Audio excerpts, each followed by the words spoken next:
Bashkia e Divjakës synon zhvillimin e turizmit të qëndrueshëm në territorin e saj. Për ta bërë këtë konkrete ka nisur një bashkëpunim të ngushtë me Bashkinë e Ankonës në Itali.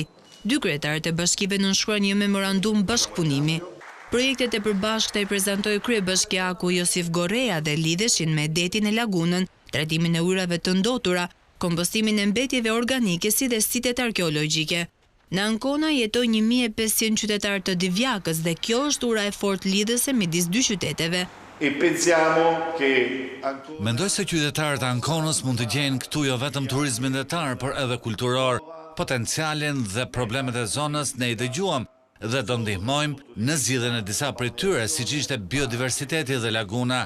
Kjo nuk është e thjeshtë, ndaj ne do të angazhohemi në krijimin e një projekti të një niveli të lartë. Ky është takimi ynë i parë dhe do të bëjmë të mundur që turizmi shqiptar, i cili për momentin është në modë për ne italianët, të zgjatet në kohë.